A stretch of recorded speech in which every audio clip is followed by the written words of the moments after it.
উচ্চ মাধ্যমিক ইতিহাস ক্লাসে সবাইকে স্বাগত।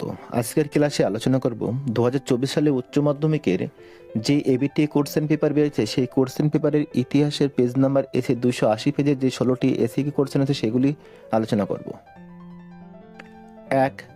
আলীনগরের সন্ধি কত খ্রিস্টাব্দে কাদের মধ্যে স্বাক্ষরিত হয়? আলীনগরের সন্ধি 1757 সালে 9 ফেব্রুয়ারি বাংলার নবাব সিরাজউদ্দৌলা ও ইংরেজ ইস্ট ইন্ডিয়া কোম্পানির মধ্যে স্বাক্ষরিত হয়। 2.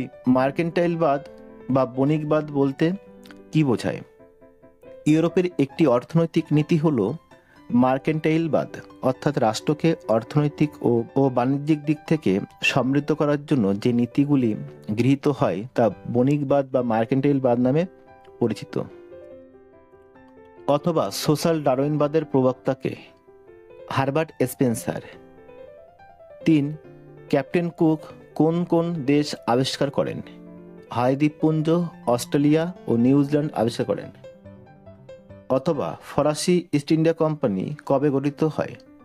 1664 খ্রিস্টাব্দে। 4. বেসিনেস চুক্তি কবে কাদের মধ্যে স্বাক্ষরিত হয়? পেশোয়া দ্বিতীয় বাজিরাও এবং ইংরেজদের মধ্যে 1802 খ্রিস্টাব্দে।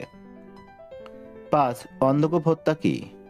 কোম্পানির কর্তা ব্যক্তি হলওয়েল প্রচার করেছিলেন যে কলকাতা দখল করে সিরাজ 146 জন নরনারীকে একটি ছোট ঘরে বন্দি করে রেখেছিলেন। সারা রাত প্রচণ্ড গরমে শ্বাসকষ্টের ফলে পরের দিন দেখা যায় তাদের মধ্যে 123 জন মারা যায়। এই মর্মান্তিক ঘটনাটিকে অন্ধকূপ হত্যা বলা হয়। অথবা কবে কাদের মধ্যে বক্সার প্রোটোকল স্বাক্ষরিত হয়? 1901 খ্রিস্টাব্দের 7 সেপ্টেম্বর মোট 11টি বিদেশি শক্তি মিলিতভাবে চীনের উপর বক্সার প্রোটোকল চাপিয়ে দেয়। 6. বীরসালিঙ্গম কে ছিলেন? বীরসালিঙ্গম ছিলেন মাদ্রাজ প্রেসিডেন্সি ব্রিটিশ ভারতের একজন সমাজ সংস্কারক এবং লেখক। অথবা আর্য সমাজ কবে প্রতিষ্ঠিত হয়? 1875 খ্রিস্টাব্দের 9 এপ্রিল। 7. নব্যতারুণ্য পত্রিকার সম্পাদককে? চেন্তু সিউ। 8. সতীদাহ নিবারণ আইনটির নাম কি? সপ্তদশ বিধি।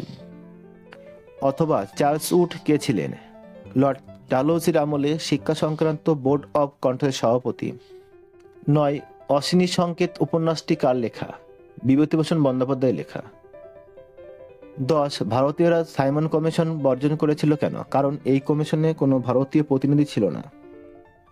অথবা কে কবে সাম্প্রদায়িক বাটোয়ারা নীতি ঘোষণা করেন? র্যামসে ম্যাকডোনাল্ড 1932 খ্রিস্টাব্দে। 11. মাউন্টব্যাটেন পরিকল্পনা কি?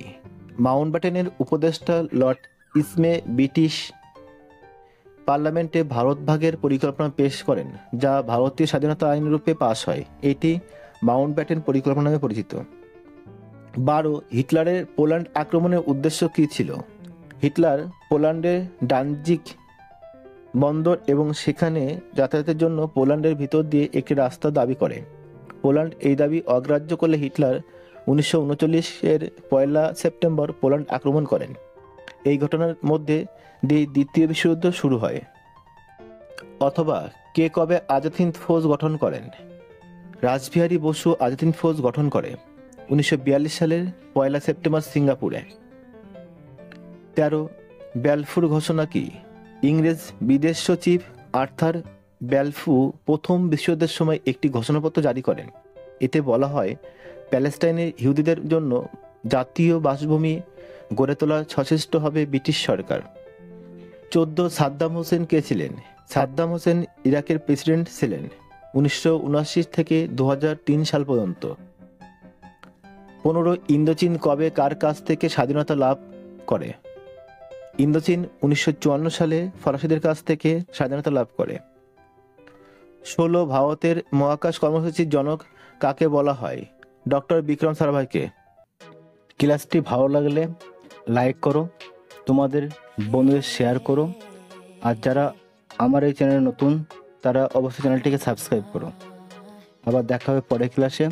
সে পর্যন্ত সবাই ভালো ও সুস্থ থেকো।